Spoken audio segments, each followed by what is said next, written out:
This video is brought to you by 3, bringing you 4G at no extra cost. Hey guys, welcome to BTech. It's Basil here with a Samsung Galaxy Alpha and an iPhone 6. The Galaxy Alpha and iPhone 6 both share 4.7-inch screens, but they're very different devices at their hearts. We can tell you why by talking about the design first, and starting with the Samsung Galaxy Alpha. While it does have a metal frame just like the iPhone, it's got a plastic backing, a removable plastic backing at that. It feels very premium in the hand, definitely the most premium a Samsung Galaxy has felt to date. On the front of the device is a 2-megapixel front-facing camera, that 4.7-inch Super AMOLED display, a home button with 2 capacitive buttons either side. On the right-hand side, that metal frame has a beautifully chamfered edge, and that dips nicely at the top and bottom. Really nice place for your finger and thumb to wedge in. You can also see a power button down at the base, grill for a loudspeaker, and of course that micro USB connector. One side of the stereo microphones with a 3.5mm jack up at the top. Left hand side, volume controls. On the back, 12 megapixel rear facing camera and a really nice textured material. This plastic is amongst the richest that we've felt from Samsung to date. Flash, heart rate monitor, removable back cover with an 1860 milliamp battery under the hood. No expandable storage though. You've got 32 gig of onboard memory on here, which should be ample for most, bringing the iPhone into frame. And you've also got a home button. This doubles up as a fingerprint scanner as well. A fingerprint scanner that we're much more inclined to use given the fact it works most of the time, unlike that on the Samsung Galaxy Alpha.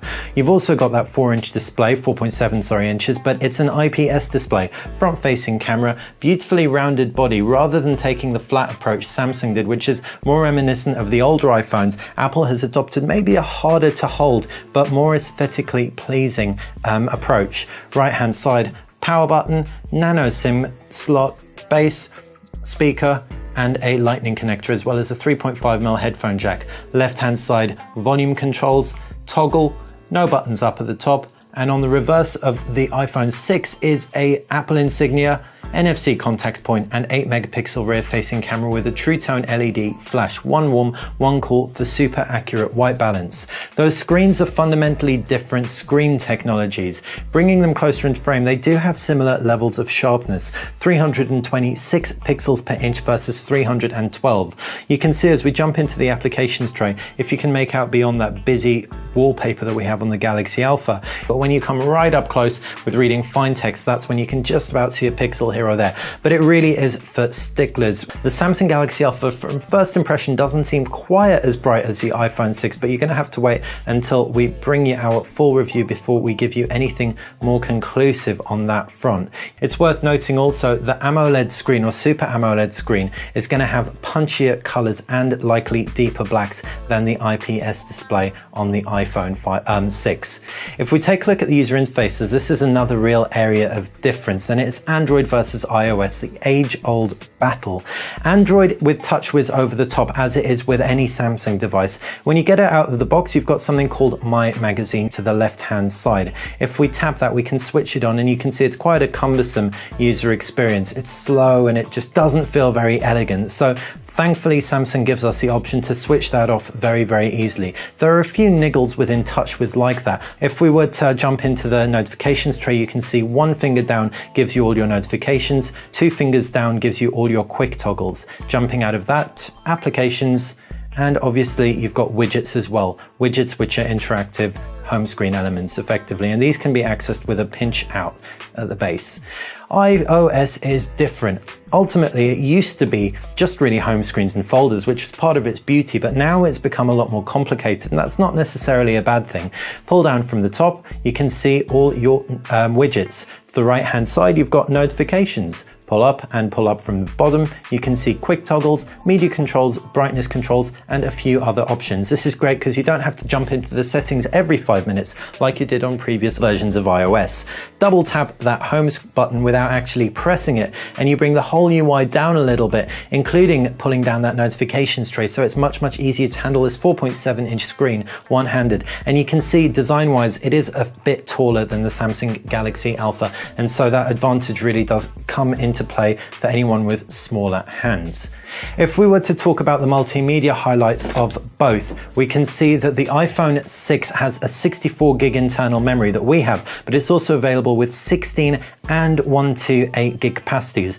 Get the 64 or the 128 gig version if you want to install even a couple of games on here, a handful of movies and a few hundred tracks. You will fill up that 16 gig version in no time flat.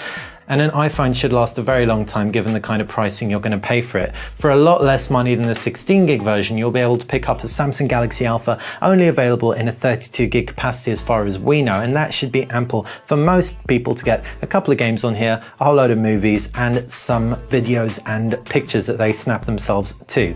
That leads us very nicely on to those cameras. 12 megapixels versus a 8 megapixel sensor.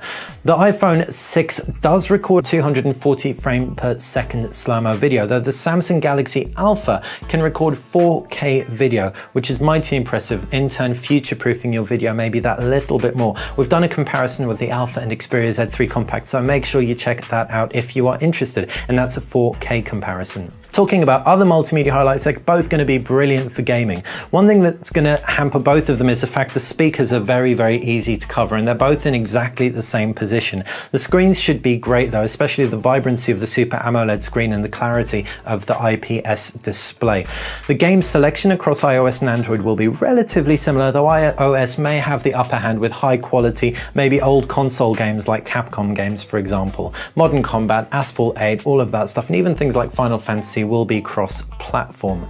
Connections are the next point of contention, and the real reason is because on the Samsung Galaxy Alpha you have Cat6 LTE. Cat6 means you're going to get download speeds of 300 meg per second if you're on EE and living in London. That might instantly make anyone who uses their phone as a Wi-Fi hotspot a lot really want to go for the Samsung Galaxy Alpha. The iPhone 6 caps at Cat4, 150 meg, so that's half the speed. Still, in all other respects they are incredibly comparable. NFC, 3G, 4G of sorts like we said. You've also got a heart rate monitor on the Samsung Galaxy Alpha, though that's really not that big a deal for us, and of course Bluetooth, Wi-Fi, etc. The battery capacities are also very similar, 1865 milliamps versus 1810 milliamps. As for which lasts longer, well, unfortunately we haven't had the iPhone long enough to give you that kind of information, but fret not, we will put it through its paces and conduct rigorous tests before its full review in the coming weeks.